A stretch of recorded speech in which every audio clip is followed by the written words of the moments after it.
Hello everyone, আসসালামু আলাইকুম। সবাই কেমন আছো? আলহামদুলিল্লাহ ভালো আছি। আজকে আমি রান্না করব সরিষা ইলিশ। তার জন্য আমি সরিষা আগে থেকে ব্লেন্ডার করেছিলাম, সেটা দেখাইতে ভুলে গেছি। এটা হচ্ছে সরিষা বাটা। আর আমি এখন পেঁয়াজ আর কাঁচামরিচ একসাথে ব্লেন্ডার করে নিলাম। নেওয়ার পরে এই যে একটু আদা রসুন বাটা দিয়ে দিলাম। ওটা হচ্ছে সরিষা বাটা, পেঁয়াজ আর কাঁচামরিচ বাটা, আর এটা আদা রসুন, হলুদ, লবণ, মরিচ সব কিছু একসাথে দিয়ে একটু মাখা জাখা করে নিলাম। আর এগুলো হচ্ছে আমার ইলিশ মাছ। তো আমার ইলিশ মাছগুলো অনেক বড় বড় সাইজের, তোমরা কেউ কিছু মনে করো না। আমার বাসায় যা আছে তা দিয়েই আমি চেষ্টা করি সিম্পল রান্না করতে। তারপরে এখানে সরিষার তেল দিয়ে দিলাম, দিয়ে উপরে ধনিয়া পাতা ছিটিয়ে দিলাম।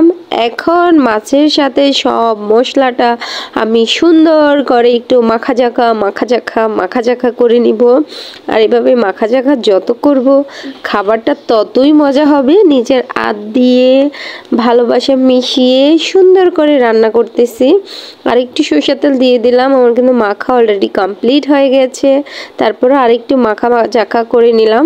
আর আজকে আমি কোনো মাথা নিইনি, সব টুকরাগুলো আর লেঙ্গুর দুইটা নিয়েছি। এখানে দুইটা মাছই, যেহেতু আমার মাছগুলো একটু ছোট সাইজের, সমস্যা নাই, খেতে পারলেই হয়েছে। মোটামুটি ভালোই সব কিছু ঠিকঠাক আছে। এখন রান্না করতে চলে আসলাম। চুলাতে তেল দিয়ে দিলাম। তেলটা হালকা গরম না হতেই দিয়ে দিছি আমি মরিচ ফোড়ন। যেহেতু কাঁচা জিরা দিতে পারি নাই, তাই জিরার গুঁড়ি দিয়ে আমি মাছটাকে মাখায়া তারপর কড়াইতে নিয়ে একটু কষাই নিলাম।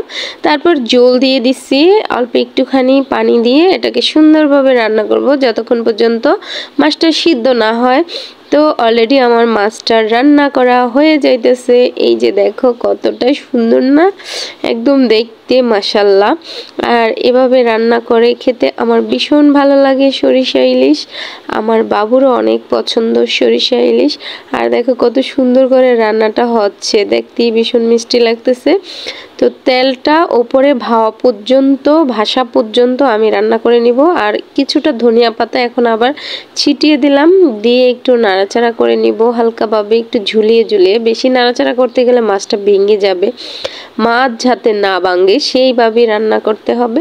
তা আমার রান্না অলরেডি কমপ্লিট। দেখো আমার রান্নাটা হয়ে গেছে।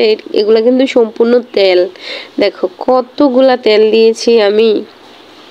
মানে সরিষা ইলিশটা একটু বেশি তেলা হলে আমার খেতে ভালো লাগে। আহা কি স্বাদ, কি সুন্দর করে রান্না আমার কমপ্লিট হয়ে গেছে। তো এখন আমরা মা মেয়ে খাবো।